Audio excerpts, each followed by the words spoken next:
सच की आवाज आप तक। न्यूज खबर छोटी हो या बड़ी खबर, आसपास की हो या देश प्रदेश की, हर खबर आप तक। खबरों का खजाना। विकासनगर आशा कार्यकर्तियों ने मानदेय वृद्धि को लेकर किया एक दिवसीय धरना प्रदर्शन। उप जिला चिकित्सालय विकासनगर के परिसर में आशा कार्यकर्तियों ने अध्यक्ष ललिता चौहान के नेतृत्व में वेतन वृद्धि की मांग को लेकर एक दिवसीय धरना प्रदर्शन कर विरोध जताया।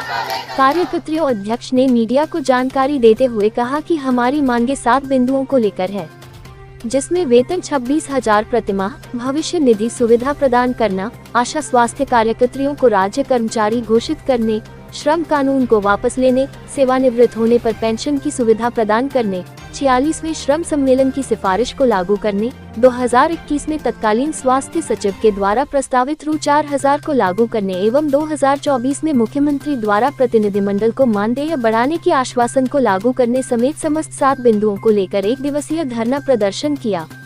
वहीं चिकित्सा प्रभारी डॉक्टर प्रदीप चौहान ने मीडिया से बातचीत करते हुए कहा कि पूरे प्रदेश भर में आशा कार्यकर्तियों का आज एक दिवसीय धरना प्रदर्शन मानदेय वृद्धि को लेकर किया जा रहा है। समय समय पर इनके द्वारा उठाए गए समस्याओं को विभागीय स्तर पर सरकार तक पहुंचने का कार्य विभाग करता है। इस मौके पर बड़ी संख्या में आशा स्वास्थ्य कार्यकर्तियां बड़ी संख्या में मौजूद रहे।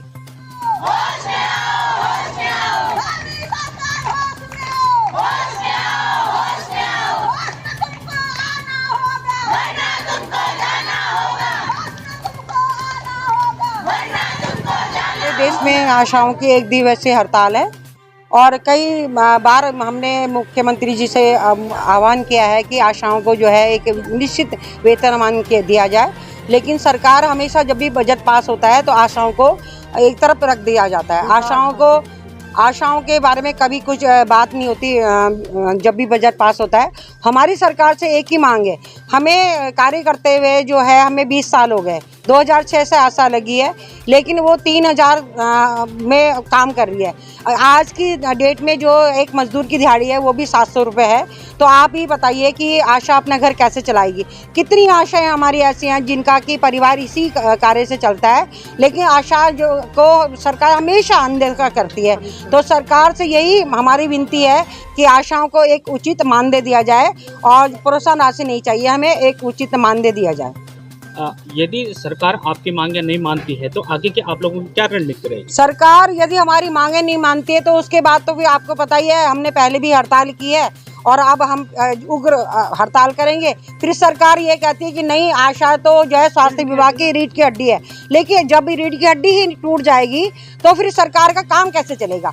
ये जो सरकारी कार्य होते हैं इसमें कितने कार्य ऐसे हैं जो कि हमें पहले केवल मातृ दर्द के लिए रखा गया था, लेकिन आज के डेट में इतना काम आशाओं के पास दिया गया है कि जो कि मतलब कोई यदि हमें 30,000 रुपये महीना भी दिया जाए तो बहुत कम है, बहुत कम है। बस सरकार से एक ही विनती है कि इस बार आशाओं को अनदेखा ना किया जाए, नहीं तो सरकार आगे से आगे के लिए तैयार हो जाए। और ये आशाएं क्या करेंगे कुछ पता नहीं। क्या इस विषय में आपने ज्ञापन सौंपा है? हाँ जी, हमने पहले भी दिया था और आज भी हमने दिया है विज्ञापन। और हमारी मांगे ये कोई ज़्यादा मांगे नहीं है, हमारे यही है कि हमारे एक उचित मानदेय दिया जाए हमें, और आशा को जो है एक सरकारी कर्मचारी घोषित किया जाए। आपका नाम? विमला मैठानी और मैं SDH विकासनगर की आशा हूँ।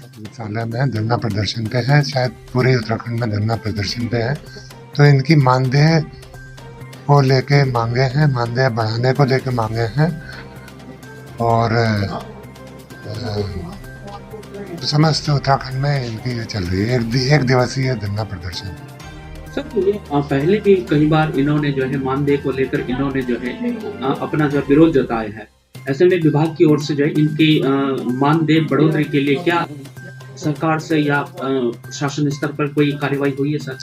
ये तो प्रशासन ही बता पाएंगे आपको, लेकिन जो भी इनकी मांग होती है इसकी हम आगे वो भेज देते हैं। जो हमारे यहाँ पे जब पिछले बार हुई थी तो उसका भी हम आगे भेज देते हैं, उनके जो भी उनका डिमांड्स होती हैं तो उसको आगे भेज दिया जाता है और सरकार अपने स्तर से करती है। जी सर।